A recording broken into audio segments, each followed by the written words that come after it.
German strategy in World War II is wholly intelligible only if Hitler's far-reaching system of power politics and his racist ideology are borne in mind. Since the 1920s, his program had been first to win power in Germany proper, next to consolidate Germany's domination over Central Europe, and then to raise Germany to the status of a world power by two stages. 1. The building up of a continental empire embracing all Europe, including the European portion of the Soviet Union, and 2. The attainment for Germany of equal rank with the British Empire, Japan, and the United States, the only world powers to be left after the elimination of France and the USSR, through the acquisition of colonies in Africa and the construction of a strong fleet with bases on the Atlantic. In the succeeding generation, Hitler foresaw a decisive conflict between Germany and the United States, during which he hoped that Great Britain would be Germany's ally. The conquest of the European part of the Soviet Union, which in Hitler's calendar was dated approximately for 1943 to 45, was to be preceded, he thought, by short localized campaigns elsewhere in Europe to provide a strategic shield and to secure Germany's rear for the great expedition of conquest in the East, which was also bound up with the extermination of the Jews. The most important of the localized campaigns would be that against France. While this European program remained unfulfilled, it was imperative to avoid any world war, since only after the German Reich had come to dominate the whole European continent would it have the economic base and the territorial extent that were prerequisite for success in a great war, especially against maritime world powers. Hitler had always contemplated the overthrow of the Soviet regime, and though he had congratulated himself on the German-Soviet Non-Aggression Pact of 1939 as a matter of expediency, anti-Bolshevism had remained his most profound emotional conviction. His feelings had been stirred up afresh by the Soviet occupation of the Baltic states and of Bessarabia and northern Bukovina in June 1940 and by the consequent proximity of Soviet forces to the Romanian oil fields on which Germany depended. Hitler became acutely suspicious of the intentions of the Soviet leader, Joseph Stalin, and he began to feel that he could not afford to wait to complete the subjugation of Western Europe before dealing with the Soviet Union. Hitler and his generals had originally scheduled the invasion of the USSR for mid-May 1941, but the unforeseen necessity of invading Yugoslavia and Greece in April of that year had forced them to postpone the Soviet campaign to late June. The swiftness of Hitler's Balkan victories enabled him to keep to this revised timetable, but the 5 weeks delay shortened the time for carrying out the invasion of the USSR and was to prove the more serious because in 1941 the Russian winter would arrive earlier than usual. Nevertheless, Hitler and the heads of the Oberkommando des Heers, OKH, or German Army High Command, namely the Army Commander-in-Chief Walther von Brauchitsch and the Army General Staff Chief Franz Halder, were convinced that the Red Army could be defeated in 2 or 3 months, and that, by the end of October, the Germans would have conquered the whole European part of Russia and Ukraine west of a line stretching from Archangel to Astrakhan. The invasion of the Soviet Union was given the code name Operation Barbarossa. For the campaign against the Soviet Union, the Germans allotted almost 150 divisions containing a total of about 3 million men. Among these were 19 panzer divisions, and in total the Barbarossa force had about 3,000 tanks, 7,000 artillery pieces, and 2,500 aircraft. It was in effect the largest and most powerful invasion force in human history. The German strength was further increased by more than 30 divisions of Finnish and Romanian troops. The Soviet Union had twice or perhaps 3 times the number of both tanks and aircraft as the Germans had, but their aircraft were mostly obsolete. The Soviet tanks were about equal to those of the Germans, however. A greater hindrance to Hitler's chances of victory was that the German intelligence service underestimated the troop reserves that Stalin could bring up from the depths of the USSR. The Germans correctly estimated that there were about 150 divisions in the western parts of the USSR and reckoned that 50 more might be produced. But the Soviets actually brought up more than 200 fresh divisions by the middle of August, making a total of 360. The consequence was that, though the Germans succeeded in shattering the original Soviet armies by superior technique, they then found their path blocked by fresh ones. The effects of the miscalculations were increased because much of August was wasted while Hitler and his advisors were having long arguments as to what course they should follow after their initial victories. Another factor in the Germans' calculations was purely political, though no less mistaken. They believed that within 3 to 6 months of their invasion, the Soviet regime would collapse from lack of domestic support. The German attack on the Soviet Union was to have an immediate and highly salutary effect on Great Britain's situation.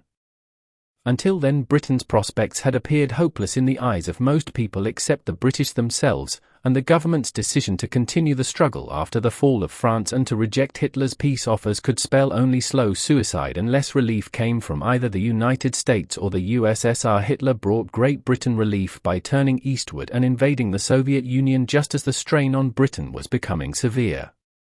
On June 22, 1941, the German offensive was launched by 3 army groups under the same commanders as in the invasion of France in 1940, on the left, north.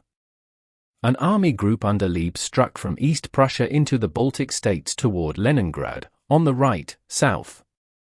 Another army group, under Rundstedt, with an armored group under Kleist, advanced from southern Poland into Ukraine against Kiev, whence it was to wheel southeastward to the coasts of the Black Sea and the Sea of Azov, and in the center, north of the Pripyat marshes, the main blow was delivered by Bock's army group, with one armored group under Guderian and another under Hoth, thrusting northeastward at Smolensk and Moscow.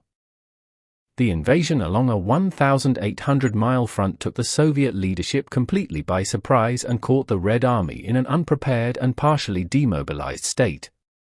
Piercing the northern border, Guderian's tanks raced 50 miles beyond the frontier on the first day of the invasion and were at Minsk, 200 miles beyond it, on June 27. At Minsk they converged with Hoth's tanks, which had pierced the opposite flank, but Bock's infantry could not follow up quickly enough to complete the encirclement of the Soviet troops in the area. Though 300,000 prisoners were taken in the salient, a large part of the Soviet forces was able to escape to the east. The Soviet armies were clumsily handled and frittered their tank strength away in piecemeal action like that of the French in 1940. But the isolated Soviet troops fought with a stubbornness that the French had not shown, and their resistance imposed a break by continuing to block road centers long after the German tide had swept past them. The result was similar when Guderian's tanks, having crossed the Dnieper River on July 10, entered Smolensk 6 days later and converged with Hoth's thrust through Vitebsk. 200,000 Soviet prisoners were taken, but some Soviet forces were withdrawn from the trap to the line of the Desna, and a large pocket of resistance lay behind the German armor. By mid-July, moreover, a series of rainstorms were turning the sandy Russian roads into clogging mud, over which the wheeled vehicles of the German transport behind the tanks could make only very slow progress. The Germans also began to be hampered by the scorched earth policy adopted by the retreating Soviets. The Soviet troops burned crops, destroyed bridges, and evacuated factories in the face of the German advance. Entire steel and munitions plants in the westernmost portions of the USSR were dismantled and shipped by rail to the east, where they were put back into production. The Soviets also destroyed or evacuated most of their rolling stock, railroad cars, thus depriving the Germans of the use of the Soviet rail system, since Soviet railroad track was of a different gauge than German track and German rolling stock was consequently useless on it. Nevertheless, by mid-July the Germans had advanced more than 400 miles and were only 200 miles from Moscow. They still had ample time to make decisive gains before the onset of winter, but they lost the opportunity, primarily because of arguments throughout August between Hitler and the OKH about the destination of the next thrusts thence. Whereas the OKH proposed Moscow as the main objective, Hitler wanted the major effort to be directed southeastward, through Ukraine and the Donets Basin into the Caucasus, with a minor swing northwestward against Leningrad, to converge with Lieb's army group. In Ukraine, meanwhile, Rundstedt and Kleist had made short work of the foremost Soviet defenses, stronger though the latter had been. A new Soviet front south of Kiev was broken by the end of July, and in the next fortnight the Germans swept down to the Black Sea mouths of the Bug and Dnieper rivers, to converge with Romania's simultaneous offensive. Kleist was then ordered to wheel northward from Ukraine, Guderian southward from Smolensk, for a pincer movement around the Soviet forces behind Kiev, and by the end of September the claws of the encircling movement had caught 520,000 men. These gigantic encirclements were partly the fault of inept Soviet high commanders and partly the fault of Stalin, who as commander-in-chief stubbornly overrode the advice of his generals and ordered his armies to stand and fight instead of allowing them to retreat eastward and regroup in preparation for a counter-offensive. Winter was approaching, and Hitler stopped Lieb's northward drive on the outskirts of Leningrad. He ordered Rundstedt and Kleist, however, to press on from the Dnieper toward the Don and the Caucasus, and Bock was to resume the advance on Moscow. Bock's renewed advance on Moscow began on October 2, 1941. Its prospects looked bright when Bock's armies brought off a great encirclement around Vyazma, where 600,000 more Soviet troops were captured. That left the Germans momentarily with an almost clear path to Moscow. But the Vyazma battle had not been completed until late October. The German troops were tired, the country became a morass as the weather got worse, and fresh Soviet forces appeared in the path as they plodded slowly forward. Some of the German generals wanted to break off the offensive and to take up a suitable winter line.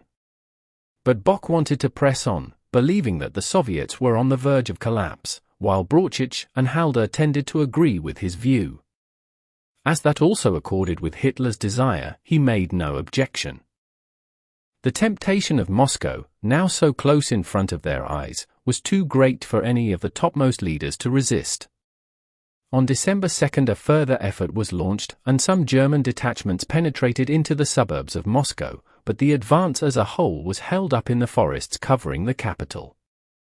The stemming of this last phase of the Great German Offensive was partly due to the effects of the Russian winter, whose sub-zero temperatures were the most severe in several decades.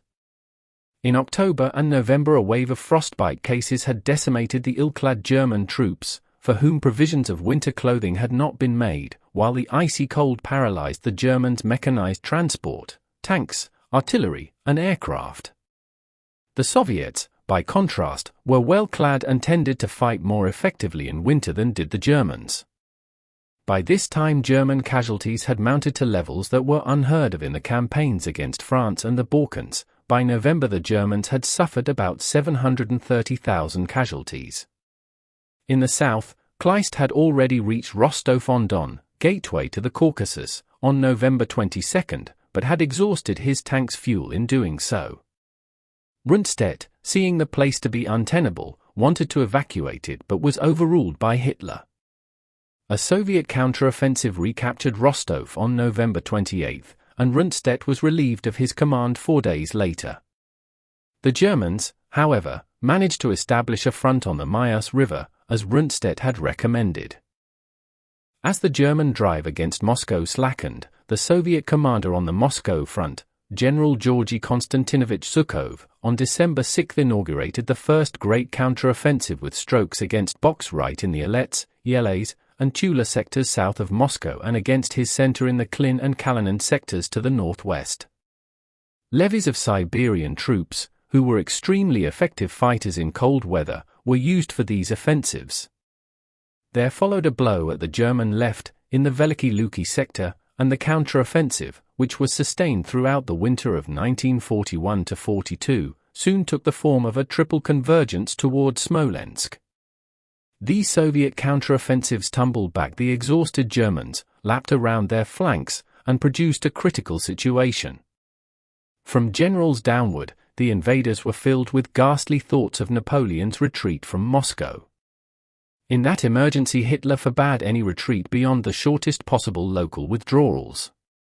His decision exposed his troops to awful sufferings in their advanced positions facing Moscow, for they had neither the clothing nor the equipment for a Russian winter campaign, but if they had once started a general retreat it might easily have degenerated into a panic-stricken rout.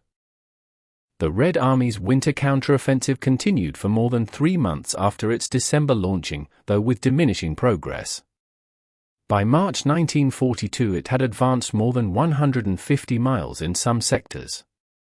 But the Germans maintained their hold on the main bastions of their winter front, such towns as Schlusselburg, Novgorod, Rezhev, Vyazma, Bryansk, Oral, Oriel, Kursk, Kharkov, and Taganrog, despite the fact that the Soviets had often advanced many miles beyond these bastions, which were in effect cut off. In retrospect, it became clear that Hitler's veto on any extensive withdrawal worked out in such a way as to restore the confidence of the German troops and probably saved them from a widespread collapse. Nevertheless, they paid a heavy price indirectly for that rigid defense. One immediate handicap was that the strength of the Luftwaffe was drained in the prolonged effort to maintain supplies by air under winter conditions to the garrisons of these more or less isolated bastion towns. The tremendous strain of that winter campaign, on armies which had not been prepared for it, had other serious effects. Before the winter ended, many German divisions were reduced to barely a third of their original strength, and they were never fully built up again. The German plan of campaign had begun to miscarry in August 1941, and its failure was patent when the Soviet counteroffensive started. Nevertheless, having dismissed Brauchitsch and appointed himself army commander-in-chief in December, Hitler persisted in overruling the tentative opposition of the General Staff to his strategy. The first 3 months of the German-Soviet conflict produced cautious rapprochements between the USSR and Great Britain and between the USSR and the United States. The Anglo-Soviet Agreement of July 12, 1941, pledged the signatory powers to assist one another and to abstain from making any separate peace with Germany. On August 25, 1941, British and Soviet forces jointly invaded Iran, to forestall the establishment of a German base there and to divide the country into spheres of occupation for the duration of the war, and late in September, at a conference in Moscow, Soviet, British, and US representatives formulated the monthly quantities of supplies, including aircraft, tanks, and raw materials, that Great Britain and the United States should try to furnish to the Soviet Union. The critical situation on the Eastern Front did not deter Hitler from declaring Germany to be at war with the United States on December 11, 1941, after the Japanese attack on the US. British and Dutch positions in the Pacific and in the Far East, see below. Japanese policy, 1939-41. Since this extension of hostilities did not immediately commit the German land forces to any new theater but at the same time had the merit of entitling the German Navy to intensify the war at sea. We will meet again in next most interesting historical stories of WWII.